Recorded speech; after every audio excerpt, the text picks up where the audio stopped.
next year, I'm going to be continuing alternating between whispered and soft speaking to please everyone. Last month's monthly favorites, January, was softly spoken. So naturally, this month is whispered. So let's dive right in with this month's favorite song. Now, it's not necessarily one song in particular this month. It's more of a music YouTube channel, and it's probably one you've heard of before. It's kind of ASMR music. It's kind of designed to relax you, help with meditation, and like get you into that hypnotic state. And I listen to this music most evenings when I'm having either my bath or getting ready for bed, like putting my pajamas on and brushing my teeth. It's really wonderful background music to listen to when you are chilling out, but you don't want to listen to anything too intense, if that makes any sense. So the channel is called Sleep Tube, and there are hundreds of tracks on there that you can chill out and relax to. I listen to the one, I don't know what it's called, but it's a purple background with like a gold circle that like expands and contracts, and it's for nighttime.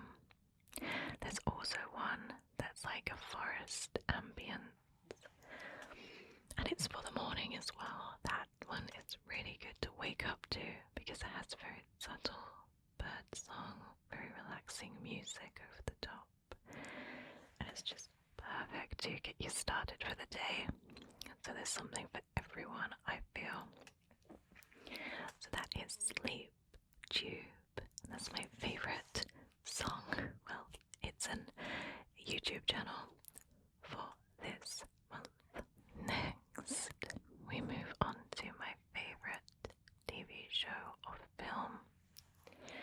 And this month it's a TV show that I finished watching at the end of January, I believe. And it's one that just makes me smile every time I think about it because it is so wacky. It's so brave. It's so out there. The creators are just crazy, to put it lightly. What they get away with in this TV show just makes my mind boggle, and I absolutely love it. And I've just finished watching season 3, which I believe is the last series until the next one comes out this year, or I think it's next year, I'm not sure. But it is The Boys, which is an Amazon TV show on Amazon Prime. And I started watching this a few years ago, and I was immediately hooked. I thought it was just brilliant because what I love about it is that it takes the absolute pee out of the whole Marvel superhero like universe. Now, you'll know that superhero films are not my favorite films at all. I find them to be quite cliche, just a copy and paste of each other, and besides maybe one or two that stand out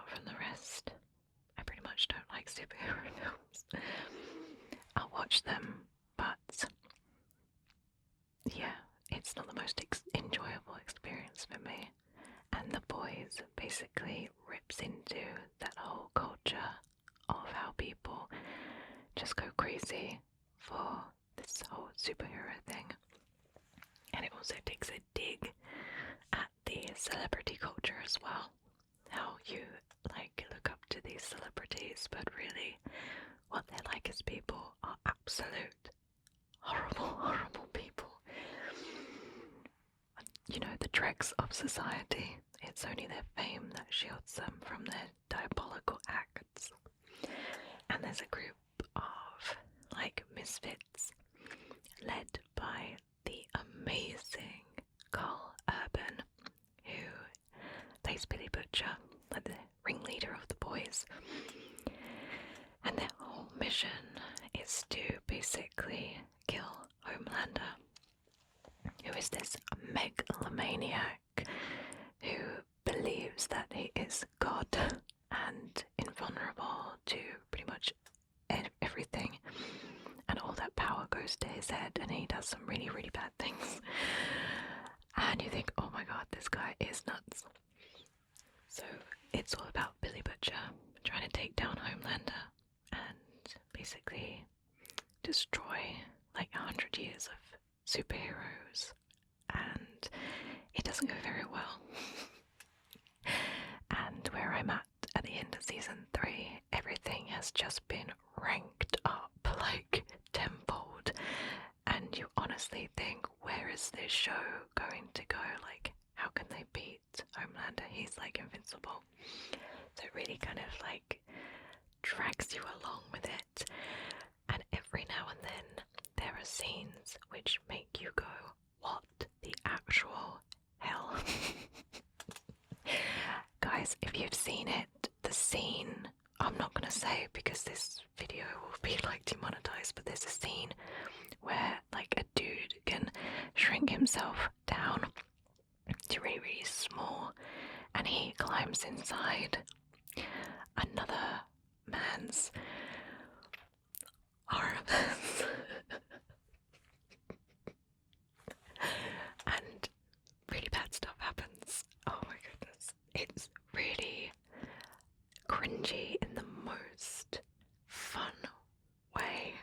I'm not going to say anymore because like I get embarrassed. It's like, how did the writers come up with this stuff? It's amazing.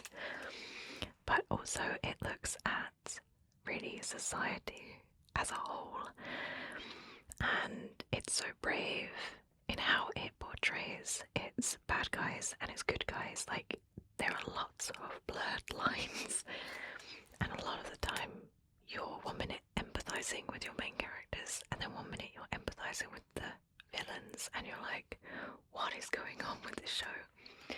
But I really love it, and the best thing about it has to be Carl Urban, because his Billy Butcher is just exquisite. It's just mouth-wateringly good. So that's my favourite TV show for this month, The Boys, which is on Amazon Prime. Next is my favourite ASMR artist for the month, and this ASMR artist is truly special. I've honestly not seen videos like this since like 2013, 2014. I used to follow an ASMR artist called ASMR Vids, who was a male ASMR artist, and he would walk you through and show and tell different maps and different geographical things. But I don't think he makes ASMR videos very frequently anymore, but I really, really miss them. I of course still watch them because I've saved them to my favorites. But this particular ASMR artist, I think, emulates the old days of like ASMR vids and show and tell, just with the shot being the hands. So I'm going to show you one of her. So the ASMR artist in question is called Melangi ASMR, or Melangi, I'm sorry if I'm saying that wrong. And my most favourite video of hers is called ASMR Elizabethan London. history, sticky sounds. Then we have Bishopsgate right here, and Aldgate. Later you also had some additional gates like this one, Buster's Gate, next to the tower. If I'm not mistaken, this was exclusively for pedestrians. Whereas here you can see this is quite a large street leading in and out of the city. So you could take your carriage and carry your goods through. So I absolutely love ASMR and history together. I think that's why I love the French Whisper so much. But Melange ASMR expertly blends history and ASMR together, and honestly, it is a struggle to focus on all the amazing information she is saying because she has such an amazing voice. Like, it has the perfect tone, the perfect rhythm. She reminds me of like my school teachers that I used to get ASMR from, because she just takes her time, she doesn't rush, and she is so interesting, and you can tell that she is so passionate about what she is speaking about, and that just gives me even more ASMR. I think naturally as humans we can tell if somebody is just speaking lines, so to say, or like reading from a script, but when somebody is truly invested in what they're saying and they have a passion for it, that is just so infectious. And I think that applies to everything, not just ASMR. If you're really passionate about something, that's going to come across naturally in the way you speak and the way you hold yourself. And I think that just adds that subconscious element of joy to this video in particular, but to everything as a whole. So I would really encourage you to go and check out her channel. She's a gem, and she has loads of other different reading videos. I think she speaks a couple of other languages as well, which is my favorite thing. So she's definitely worth going to check out and giving her a subscribe. Next, we move on to my favorite thing for this month. And again, it was a gift from my throne wish list. And I do believe that somebody recommended it. It was a little while ago now. I think somebody recommended I add it to my list, and boy, were they right. So it is a board game, and I was gifted it a couple of months ago now, but over Christmas we eventually took time to sit down, learn the rules, and play the game. For anybody who is a board game enthusiast, sometimes it's quite a struggle to take time out of your day and learn rules of a game, because I don't know about you, it hurts my head. I can't read and do the game like at the same time. I need somebody to read it out for me, or watch a video on how to play it, or watch it being played, because I feel like, I don't know, reading and doing don't mesh in my head. I'm more of a visual learner, so I need to watch how somebody does something and then I can pick it up just like that. So the game in question is called Horrified, and basically you can play this by yourself or with a group of people, and your mission is to defeat the monsters who are plaguing the town. this is actually the Universal Studios Universal Monsters. So like Frankenstein, the Mummy, Dracula, the Creature from the Black Lagoon, I think. And the mission is actually really simple. You move your way throughout the board, collecting weapons, artifacts, what have you, whilst evading the monsters and subsequently destroying their kind of powers. So for instance, Dracula, you have to destroy the coffins which are spread all across the board. And the Creature from the Black Lagoon, you have to basically find his secret lair and then kill him. But it's so hard. Each time a player moves, the creatures move as well. So basically, with every move you make, the monsters are outsmarting you or thwarting your attempts to overthrow them. Now, we played this with my sister-in-law and her kids, and the kids really loved it. What's the age limit for it? Oh, ages 10 and up.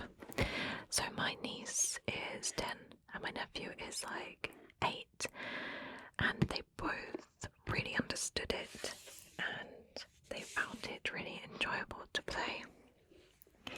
And of course, as an adult, we all found it so frustrating when we were like put back a few steps when the monsters had like attacked us, or we're in a place that we needed to go.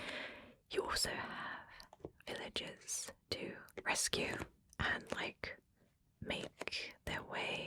help them make their way to their safe places. So not only are you trying to beat the monsters, you're trying to save the townspeople as well.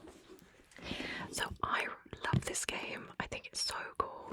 And like I say, you have so many monsters to choose from. Normally you play 2 monsters at a time, but I believe you can play them all at the same time. That would be so hard. But Horrified is a brilliant game. Not too complicated to learn actually. Once you get the hang of it, it's really super simple.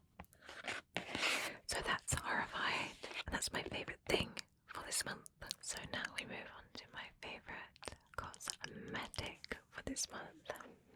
And you'll remember me talking about the perfumes, the Sol de Janeiro perfumes last month. And I said I was going to speak about the other thing that goes with it, the body lotions. So I have 3 of them.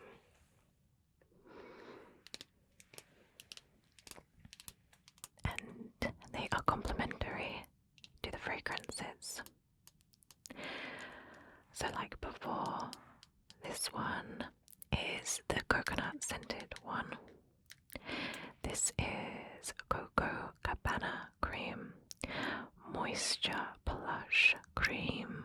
Hugs your body with deep hydration for skin that feels soft and bouncy and looks irresistibly touchable. This one is Dom Dia Bright. A retexturizing body cream nourishes as it reveals healthier, smoother, brighter looking skin.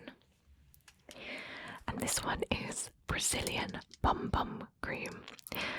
Fast absorbing body cream helps visibly tighten the appearance of skin. Now these are so thick. Like, they are really nourishing, and they blend into your skin really quickly. Well, they do mine because I have really dry skin.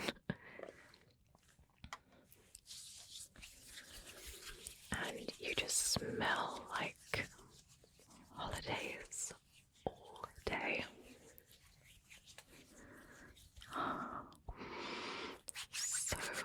So lovely. So this one, the blue one, I take when I go swimming because I find like it's really good post-swim because it's like really nourishing and moisturizing, because when you get out of the swimming pool your body just feels like all of the moisture has been stripped because of the chlorine. So I find this one's really handy because it's just a small size to pop in my swim bag. And the rest I will be using as my daily moisturizer. I have moisturized my skin every single day, rain or shine, earthquake, lightning, apocalypse, every single day since I was about 14 years old. It was a conscious decision I made at that very young age. At the time I just wanted to smell nice, but I realized that it was doing my body wonders because my skin was always so soft, because I had really dry skin as a kid. Well, I have dry skin, full stop. And I felt that moisturizing every single day after the shower just was making that dry skin, keep that dry skin at bay.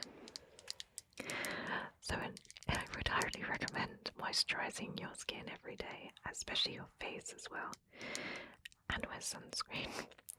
These unfortunately don't have sunscreen in them.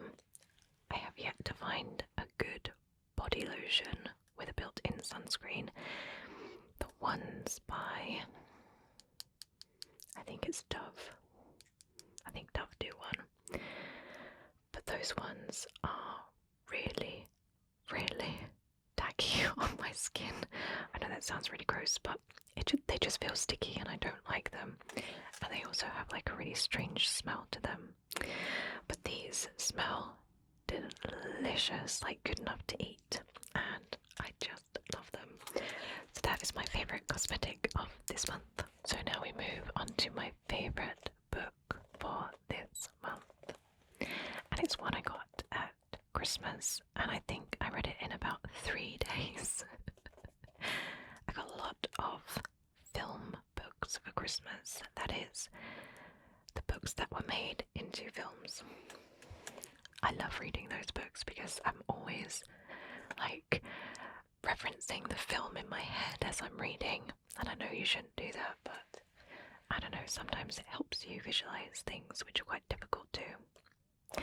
So this book, I actually watched the film about 5 or 6 years ago, but it's one of the most famous films of all time, and that is Psycho. So Psycho was actually written by a person called Robert Bloch and subsequently made into a film by Alfred Hitchcock, and then it was also made into a TV show called Bates Motel, which was actually quite a recent TV show. There have also been other films, but we won't talk about that right now. So Psycho is probably one of the most famous films of all time. Everybody knows the theme tune and the scene, the shower scene where it's like and I had no idea that it was a book to start with. So the book is actually a incredibly accurate, the film, I should say, is an incredibly accurate adaptation of the book, besides the fact that Norman Bates in the book is actually this spectacle-wearing, overweight, middle-aged man, whereas the film, he's like a really tall, young, sprightly, slightly unhinged kind of person. So that's really the only difference. And I think Bates Motel, the TV show, if If you haven't seen it, you need to see it. It's phenomenal. I think they took a lot of inspiration from this book as well, but made it their own. So I honestly think that both the TV show and the film did this book justice. It reads almost word for word and scene by scene what happens in the film, and I really, really enjoyed it. For its time when it was written, it's really bold. Like there's a scene, or there's a description I should say, in the first chapter, and I was a little bit hungover at the time because it was like just after New Year's sort of time, and I was reading it and it actually made me feel a little bit queasy, if I'm not gonna lie. It's really brave, exploring themes of like the Oedipus complex, like Freudian theories and psychological theories that really weren't at the forefront of everybody's mind, or like household minds during this time. So I can imagine that this book was quite scandalous back in the day. But regardless, it was a fantastic look into the mind of Norman Bates, because reading what somebody thinks and then seeing what someone thinks are two completely different things. And I loved the interaction between Norman and Mother. They got that bang on in both the TV show and the film. I think more so the TV show, that just had more time to develop, I think, but brilliant, brilliant book. It's only like a little short book, so like I say, I read it in like 3 days. So a really good sort of filler book in between, you know, the big books that I like to read. So I really recommend that. So that brings us to the end of February 2023's monthly favorites. I hope you have enjoyed me rambling on again. Let me know if you've read the book, played the game, tried out the cosmetics. I would love to know what you think. And as always, if you have any suggestions for me, please let me know down in the comments. I definitely will check out anything that piques my interest for sure. So thank you so much for listening. I hope you have a wonderful rest of your day. Take care, and I'll see you soon.